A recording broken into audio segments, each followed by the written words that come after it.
Okay, it's like golden hour sunset right now, but we're not gonna let that stop us. Okay, we still have to talk about the interviews. Okay, so the interview. I have a huge potential list of questions that I wrote out and tried to answer as many as possible in preparation for the interview. And lucky for you, I have given this to you. It is my gift. Please take. Thank you for watching. Sorry, that was very weird. That's when you know you've been talking to yourself for like 5 hours. I'm so sorry. This list of potential questions, right, that I use as like a template, I have added this into the bundle that I mentioned earlier on. So there's going to be a link in the description that you can click on and download this bundle, and it is totally free. Do not worry, I'm not trying to take your money, I'm just trying to give you good advice so that you can benefit from it like I did. So some of these questions I picked up from stuff online, some of them are from that Holy Grail book that I talked about, some of them are like stuff that I heard word of mouth that someone got asked at their interview. But do not let that list daunt you. It is very, very long. Like, I'm talking 30 pages of a Word document type long. It's super long. And a lot of questions are kind of like repeated or very similarly worded. So when I did my prep, I did not answer every single one of those questions and write them out in full. Some of them I wrote bullet points for, some of them I didn't answer at all, and some of them I wrote like a proper long answer that I actually sat and practiced again and again and again. The point is that you need to have a framework to answering each type of question, and you need to have looked through and thought about as many questions as possible so that when it actually comes in the interview, you're not like, oh my god, I've never heard of this thing before and I've never even thought about how I could answer this question. So there are multiple stations in the interview. One of them is an academic station. So this is where they can ask you things like how to critically appraise a paper. The second book, and the only other book that I'm going to recommend you buy for this process, is called Critical Appraisal for the AFP, and it's by Umar Shah. I've put a link in the description as well. It's an ebook and it's really cheap. It's like $2.99, but it is a must read. If you're anything like me, when it came to applying, I had totally forgotten all research methods. I literally was like, I don't even remember the hierarchy of evidence, that triangle thing. I was like, what even is this? I've forgotten this totally. So this book is a really good summary of all of that sort of stuff. It tells you exactly what you need to know in the way you need to know it, and it's just perfect. There's also an example at the end of the book for you to work through in a critical appraisal type way. So one thing that I did, one of the interviews I went for, we had to appraise a paper in 10 minutes, so I kind of used that as a mock thing for myself, and I timed myself to do it in 10 minutes.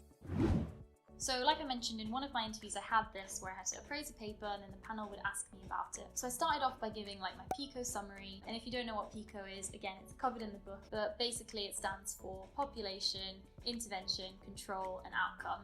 And then there are kind of like other ones, like it could be like patient or population, and it could be like comparison instead of control. But basically that's the format of what it is. And it gives you like a quick summary snapshot of what the paper is about. So the panel started asking me questions like, you know, what is this diagram? What does it depict? What's an odds ratio? So another important point that's not actually in the book that someone told me was to make sure you look at the diagrams and make sure you're appraising the diagrams as well as the text of the paper. So for example, if there's a consort diagram, are all the patients accounted for? And if they do ask you to interpret a graph or a diagram that you've not heard of or you've not seen before, do not panic. Remember that a good figure with a caption should be able to stand alone. You should not need text to interpret this diagram. So read the caption, read the axis titles, take a breath.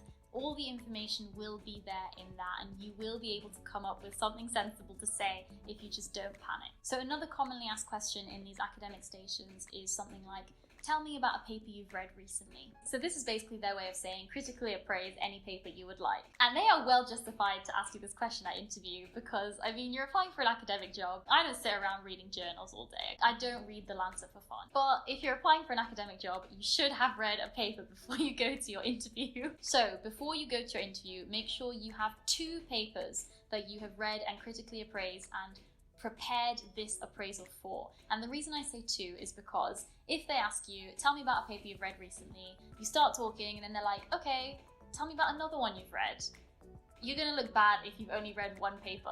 So make sure you've got a backup. So I've included a critical appraisal cheat sheet in the bundle as well of some notes that I used to help me, but I will go through a little bit about how to talk about a paper you've read recently. So First thing, early on you want to mention the biodata of the paper. So what that means is what year it was published, what journal it was published in, what was it called, those sorts of basic things. And this gives you an understanding of the validity of the paper. So when you're choosing a paper, try and pick one that's published in a well-reputable journal, so something like The Lancet or New England Journal of Medicine or Nature, and one that's published within the past couple of years at least. Also, a bonus point is if you choose a paper in a field that you're interested in, it just gives you another talking point. So like I said, you start with the biodata, then you go on to a PICO style summary as I described earlier, and that gives them just a really quick overview of the paper because they're not likely to have read it. So a good way to structure this answer is into strengths and weaknesses of the paper. So to find the strengths and weaknesses, you want to use a SPIES approach. So you're looking for where bias was minimized and where it may not have been optimally minimized. So SPIES, again, this is all in the cheat sheet, but SPIES stands for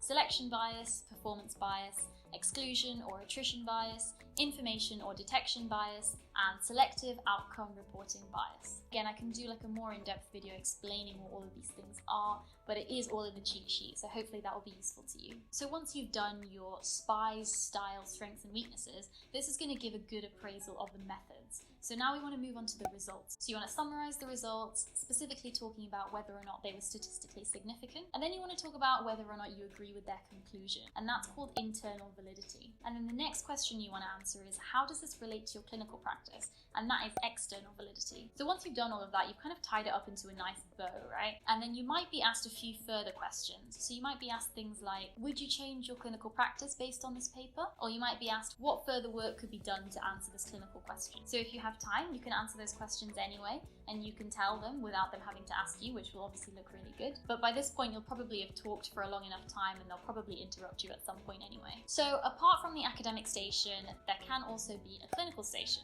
Now, this clinical station can take many different forms. One of them is in the form of a clinical emergency where you have to talk through like an A to E style scenario. So it could be like a collapse or breathless patient or chest pain or something like that. And I personally didn't do any interviews where I had that, but I did prepare for it. And so I have a little bit of advice on how to prepare for it. But the best video and the best resource for preparing for the clinical emergencies station is Ali Abdal's video with Dr. Ankur Kajuria, where they talk about how to present an A to E style answer. And this is not only useful for the clinical emergency station, but also I found it really, really helpful for finals. And so I would really recommend going to watch that video. I'll link it below as well. So what I did was I practiced that style of answering, and then I also looked at the Oxford Handbook of Clinical Medicine. At the back, there's like a red section of emergencies. And so if you go through that to cover all your knowledge stuff, and then you practice your A to E presentation in Dr. Kajuria style, you will be top notch. Okay, we're almost done. Oh my God, it's so dark. Okay, we're just gonna get through this. All right, so for personal motivation questions, that little black book, the interview book, the one that I mentioned, the ISC Publications one, that is all you need. It is amazing for those kinds of questions. And again, these are the same kinds of questions that you've had in your white space questions, just a little bit more in detail and more specific examples needed. So I'm not even going to talk about that because that book has everything you need in it. So after you've had a chance to draft some answers, you want to get starting to do some interview practice. So even if you're just practicing in front of your mirror, that's helpful. But of course, practicing with another person is ideal. So whether that's over the phone or in person, you could also record yourself and watch it back and critique yourself if you don't have someone else to practice with. Basically just to get rid of the nerves, to identify any weird things that you say, any ums and ahs or phrases that you repeatedly use, and just gets the thoughts flowing so you know when you're feeling that pressure and when you're scared how your brain is going to react. And it gets that pattern recognition of when you hear the word teamwork, you know what example to say. The last point about interviews is that they can be quite time pressured depending on which deanery you're at. So don't be offended if the interviewer starts interrupting you and they're trying to guide you away from what you're trying to say. They have a limited amount of time within which to get you to say as many points as they have on their sheet, and they're trying to get the maximum amount of information from you. So if they're trying to steer you in a particular direction, go there. If they're interrupting you, that just means either you're off track or you've already said what they wanted you to say for that point, and therefore they want to get you to say more things that they can give you points for. So just remember that the interviewers are not trying to catch you out. They are on your side. They want to know as much about you as possible in that time. Oh, sorry, that was not the last point. Actually, there's one more. The last point about interviews to remember is to smile.